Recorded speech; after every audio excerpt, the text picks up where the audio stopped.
한 과수원집 아들이 있었습니다. 어느 해 아버지가 과수원을 3배로 확장하는 투자를 했습니다. 그런데 그해 서리가 3주나 일찍 내렸고 농사가 엉망이 됐습니다. 간신히 손해를 수습했는데 이번에는 그 아버지가 간암 판정을 받게 됐습니다. 그 아버지는 1년간 투병하다가 세상을 떠났습니다. 장례를 치른 후에 어머니는 억척같이 살았습니다. 그런데 그 아들이 미국으로 유학 간 그 사이에 뇌종양 말기라고 하는 진단을 또 받게 됩니다. 그리고 그 어머니도 얼마 후에 돌아가셨습니다. 미국에 있던 아들은 어머니의 마지막도 돌보지 못했고 게다가 자신이 늦게 얻은 막내에게서 자폐증이 발견되기도 했습니다. 이 아들은 하나님에게 물었습니다. 하나님, 도대체 저에게 왜 이러시는 겁니까? 아들에게 있어서 하나님은 시간을 놓치는 하나님이었습니다. 그런데 시간이 지나면서 점점 하나님을 새롭게 만나고 알게 됐습니다.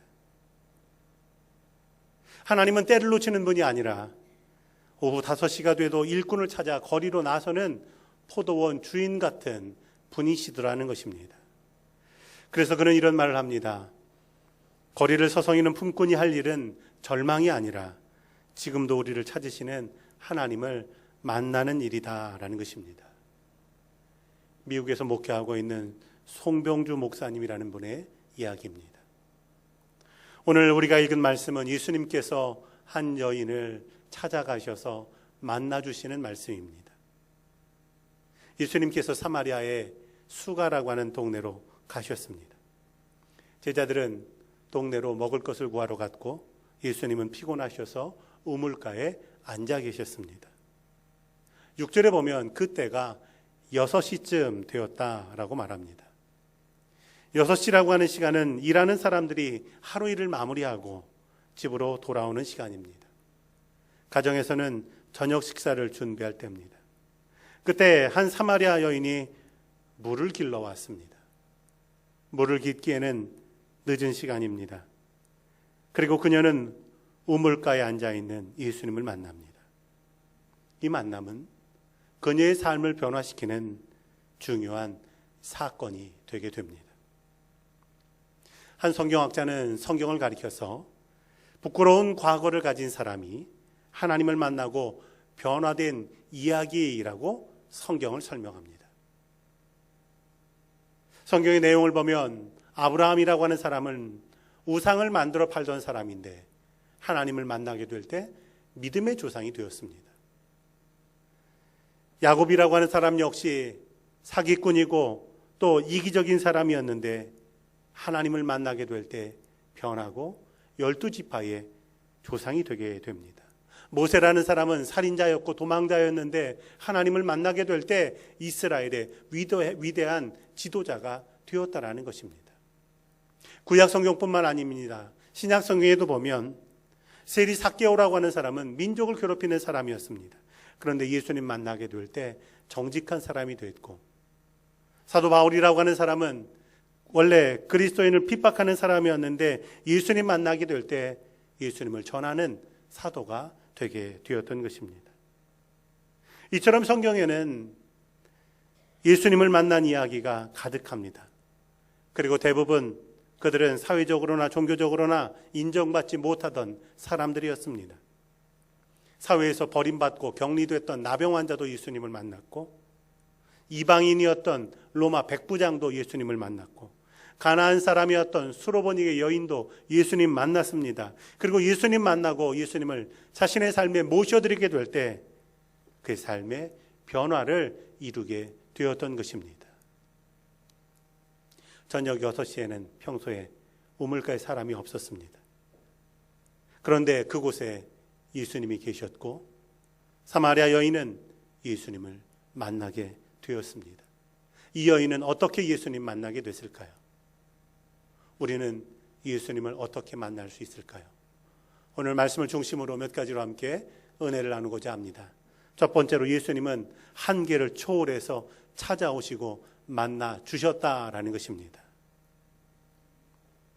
당시 예수님께서는 유대를 떠나서 갈릴리로 가고 계셨습니다.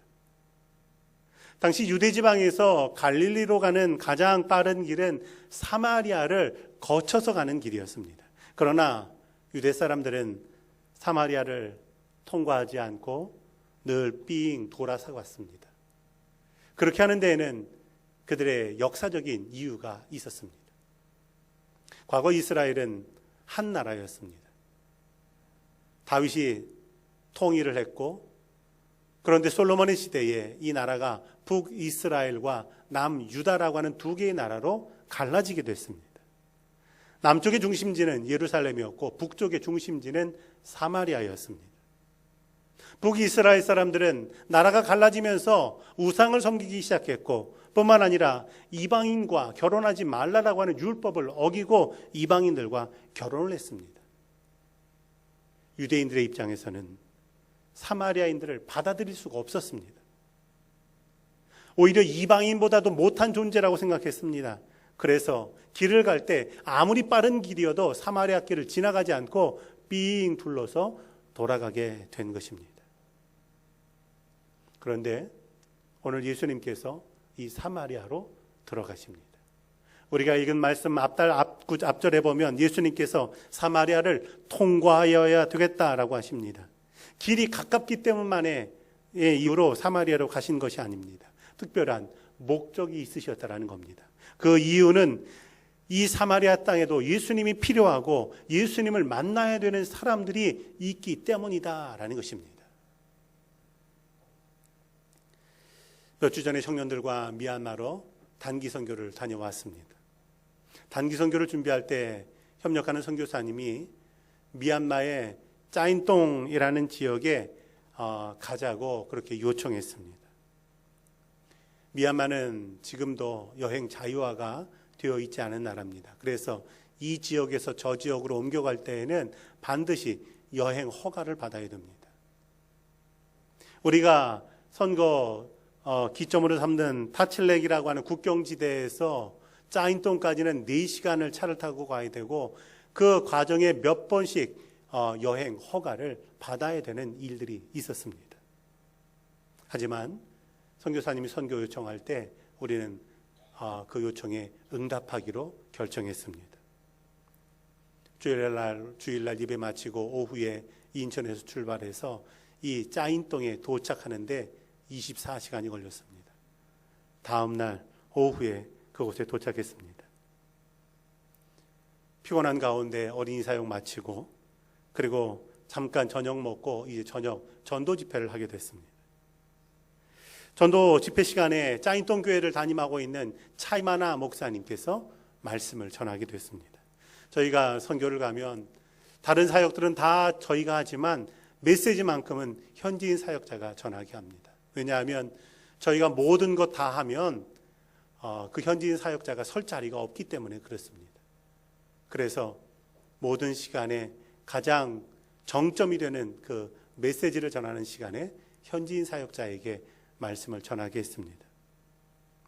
목사님은 버마어로 설교하셨습니다. 우리는 통역이 없어서 알아듣지 못했습니다. 그런데 저는 그 목사님이 버마어로 설교를 하는데 그 말씀을 귀로는 알아들을 수 없지만 가슴으로는 어떤 의미인지 이해할 수 있었습니다. 그리고 하나님의 놀라운 은혜를 그 시간에 경험할 수 있었습니다. 다음 날 아침 그 목사님과 함께 교우들 가정을 신방했습니다. 번듯한 가정도 있지만 옛날 우리나라의 외양간 같은 곳, 그런 곳에서 사는 가정들도 여럿 있었습니다. 그 가정들을 신방하면서 저는 우리를 찾아오신 예수님의 마음이 이런 마음이겠구나라는 사실을 새롭게 깨달았습니다. 흙바닥에 사는 것 같이 연약한 우리를 예수님께서 찾아오셨구나, 이것을 깨닫게 될 때 감사하고 또 감사했습니다. 오늘 예수님께서 이 사마리아 여인을 찾아가십니다. 그리고 여인에게 요청하십니다. 물을 좀 달라는 겁니다. 예수님의 이 요청을 받았던 여인이 예수님에게 이렇게 말합니다. 당신은 유대인 아닙니까? 당신들은 사마리아 사람들과는 상종도 하지 않고 더욱이 나는 사마리아 여자입니다. 그런데 나에게 물을 달라고 합니까? 이 여인의 대답은 이 예수님과 이 여인 사이에 있는 한계를 분명하게 말합니다. 하나는 사마리아인이라는 것, 그리고 또 하나는 나는 여자라고 하는 것입니다. 예수님께서는 이 여인을 찾아오셨지만 이 여인은 그 한계에 머물러서 예수님의 의미를 바로 이해하지 못합니다. 사마리아 그리고 여성이라고 하는 것이 어떤 한계가 됩니까? 누가복음 10장을 보면 예수님께서 말씀하신 사마리아인에 관한 비유가 나옵니다. 한 사람이 길을 가다가 강도를 만났습니다. 모든 것 뺏기고 거의 죽게 됐습니다. 그런데 지나가던 제사장 또는 레위인이 그것을 보고는 그냥 지나쳐 버립니다. 그런데 길 가던 사마리아 사람은 그를 불쌍히 여기고 치료해주고 그를 여관으로 데리고 갑니다. 예수님께서 이 비유를 말씀하시며 사람들에게 이렇게 질문하십니다. 이 강도 만난 사람의 이웃이 누구입니까? 정답은 사마리아인입니다. 그런데 주변에 있던 사람들은 예수님에게 사마리아인이라고 대답하지 않습니다. 자비를 베푼 사람입니다 라고 대답합니다. 왜 이렇게 대답하냐 하면 그들은 사마리아인의 사자도 말하기가 싫습니다. 그런 환경 가운데 예수님은 사마리아인을 찾아오셨다라는 겁니다. 뿐만 아니라 당시 관습에서는 길거리에서 이 남자는 여자와 이야기를 할 수 없었습니다. 자신의 아내를 길에서 만나도 길거리에서는 얘기하지 않았었습니다. 그런데 예수님께서 이 사마리아 여인에게 말을 건네신 것입니다. 예수님은 유대인인 자신이 가지고 있는 종교적인 사회적인 한계를 초월해서 여인을 찾아오셨습니다. 왜냐하면 이 여인에게 예수님이 필요하시기 때문에 그런 것입니다. 몇 해 전에 제가 신부목사이기 전에 한 교우에게서 연락을 받았습니다. 시어머니가 돌아가실 것 같다라는 거였습니다. 그 가정은 중년 이후에 재혼한 가정이었는데 시어머니는 권사님이었고 치매를 앓으셨습니다. 그런데 며느리 집사님이 정성껏 돌보고 있었습니다. 서둘러서 신방을 갔습니다. 전도사님이 신방 올 줄 알고 있다가 제가 가니까 어쩔 줄 몰라 하면서 누추한데 어떻게 오셨냐고 이렇게 말씀만 하셨습니다. 그래서 그 집사님에게 이렇게 말했습니다. 권사님 이 땅에서 마지막 예배 드리고 주님 앞에 가시는데 제가 예배 인도해야죠. 예배 드리는데 그 권사님은 의식도 없으셨습니다. 마지막으로 그 권사님 손 붙잡고 기도하고 그리고 안수하고 돌아왔습니다. 며칠 후에 이제 돌아가셔서 장례식을 진행하게 됐습니다. 제가 그 장례식을 인도할 때 그 가족이 저에게 이런 말을 들려줬습니다. 목사님 신방 왔다 가시고 나서 얼마 후에 우리 어머님이 잠깐 정신을 차리셨습니다. 그리고 이런 말 하셨습니다. 꿈속에서 예수님 만났다고. 걱정하지 말라고. 나는 예수님에게 간다고 이렇게 말씀하시곤 다시 의식을 잃으시고 그리고 돌아가셨다라는 겁니다. 저는 그 얘기를 들을 때 너무 감사했습니다. 예수님께서 찾아오셨구나. 예수님께서 기다리셨구나. 예수님께서 그 권사님을 맞아주셨구나라는 걸 새롭게 깨달을 수가 있었습니다. 예수님께서 이 땅에 오신 것은 우리를 찾아오신 하나님의 모습입니다. 그리고 이 땅에 오신 이유를 예수님이 이렇게 설명하십니다. 목자가 온 것은 잃은 양을 찾고자 함이다라는 것입니다. 오늘 우리 자신은 아무도 주목하지 않는 사람일 수도 있습니다. 때로는 사람들이 나를 멀리하는 사마리아인 같이 여겨질 수도 있습니다. 이런 이유로 내 삶에 담을 쌓고 그리고 예수님에게 나아가기를 주저하고 있을 때가 있지 않습니까? 예수님은 그러나 이것을 초월해서 말씀하십니다. 누구든지 내 음성 듣고 문을 열면 나는 그로 더불어 먹고 그는 나로 더불어 먹으리라 라는 것입니다. 예수님께서 한계를 초월해서 오셨는데 나는 내 삶의 한계에 억눌려서 예수님을 외면하고 있지 않습니까? 그렇다고 한다면 다시금 예수님을 모셔드리고 그리고 예수님을 만나는 은혜가 있기를 주의 이름으로 축원합니다. 두 번째로는 예수님은 영혼을 위한 생수를 주시기 위해서 찾아오셨다라는 것입니다. 이 사마리아 여인은 우물가에 물 길러 나왔습니다. 6절에 보면 6시에 물을 길러 우물가에 나왔다라는 겁니다. 이 시간에 대해서 두 가지의 의견이 있습니다.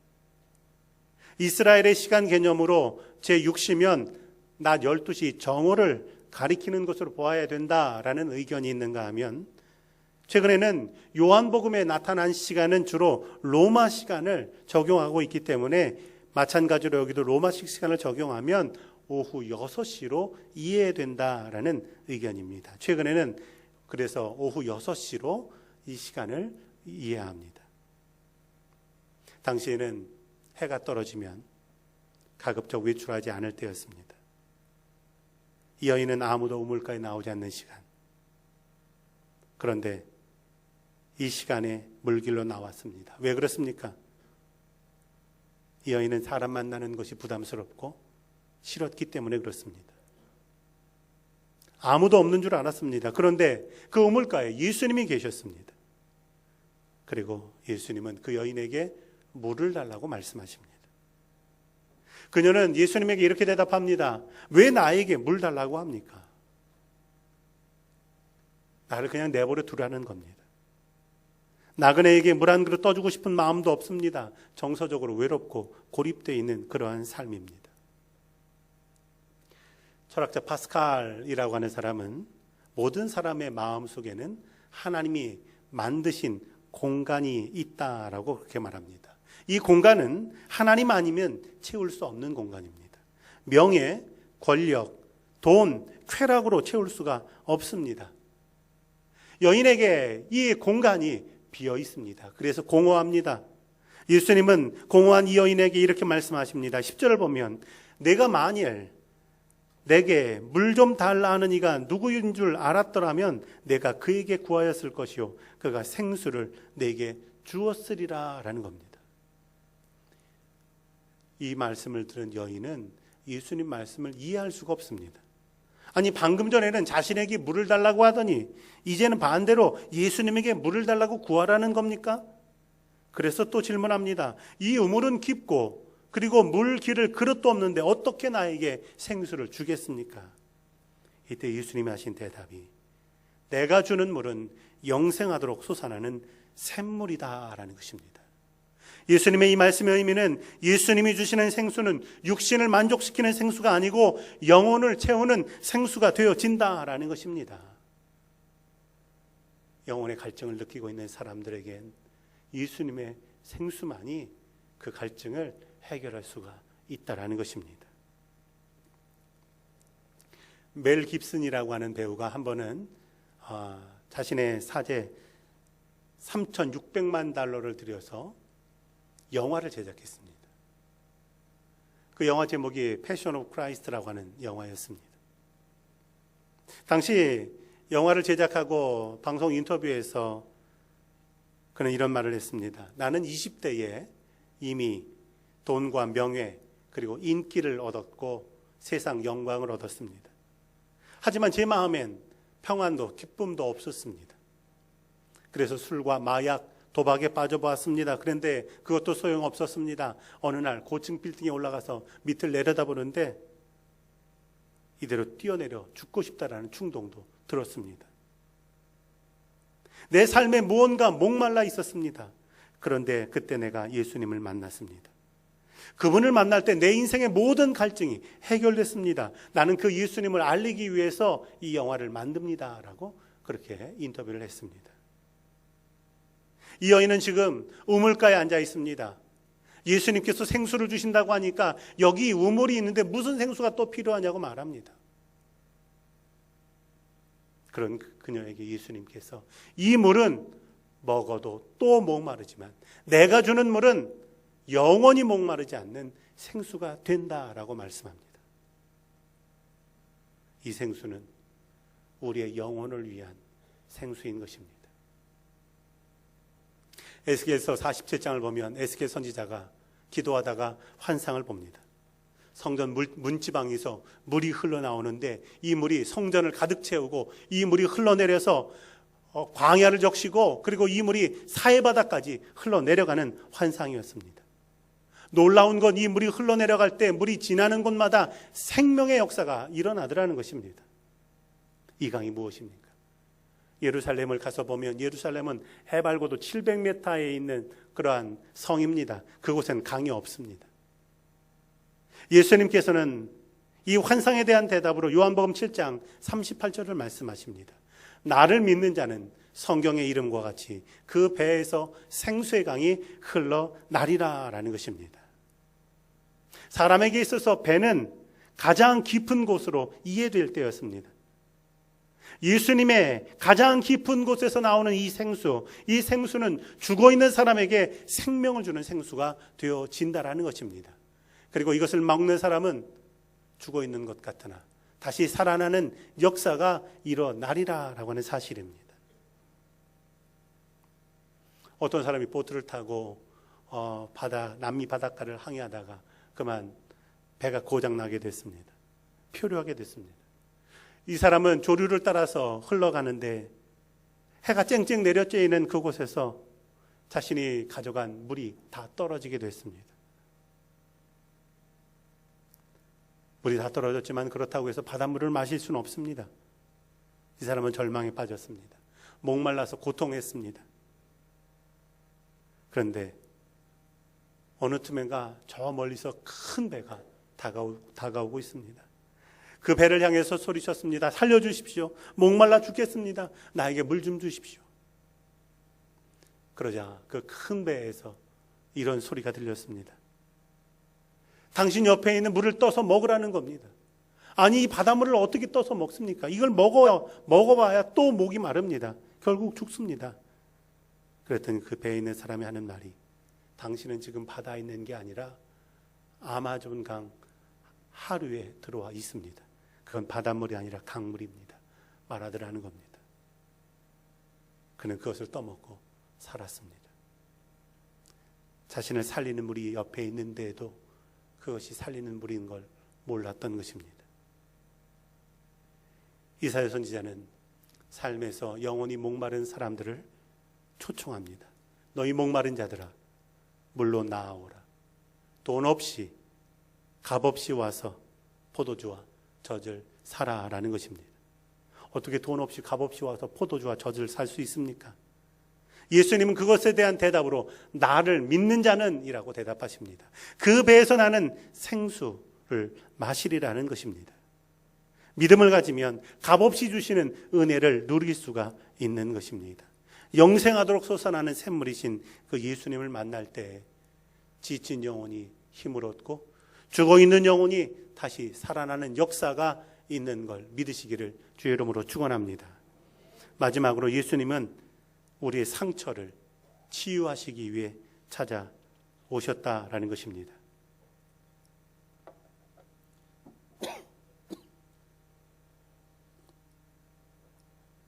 16절 말씀을 보면 예수님께서 이 여인에게 뜻밖의 말씀을 하십니다. 그 말씀은 내 남편을 불러오라라는 것입니다. 이 여인에게 있어서 남편은 감추고 싶은 문제였습니다. 말하고 싶지 않은 문제입니다. 어떻게 보면 예수님 앞에서 죽을 때까지 숨기고 싶은 문제입니다. 그런데 예수님은 지금 그 문제를 여인에게 드러내고 계십니다. 왜 그러실까요? 마태복음 12장을 보면 예수님께서 손 마른 사람을 고쳐주시는 말씀이 나옵니다. 예수님은 그 사람의 병을 고쳐주시면서 너의 손을 내밀어라 라고 말씀하십니다. 이 사람의 마른 손, 이건 그에게 어떤 의미입니까? 자신이 가지고 있는 연약함이었습니다. 부끄러움입니다. 내보이기 싫은 것입니다. 예수님은 누구보다도 그 마음 아실 텐데 사람들 다 보는 앞에서 왜 그 손을 내밀라고 하십니까? 예수님은 말씀으로도 그 사람의 그 손을 고쳐주실 수 있는데 왜 꼭 내밀어야 되는 겁니까?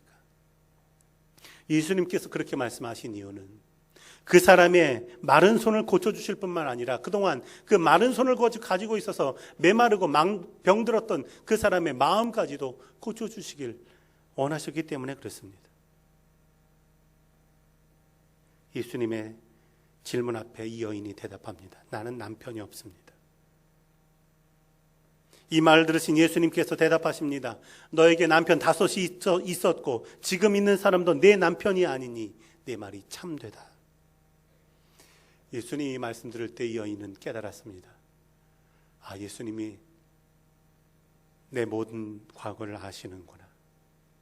내가 걸어왔던 슬픔의 골짜기를 아시는구나. 내가 감추고 싶었던 내 인생의 고독도 아시는구나. 그런데 그 주님이 나를 찾아와 주셔서 나를 만나 주셨구나.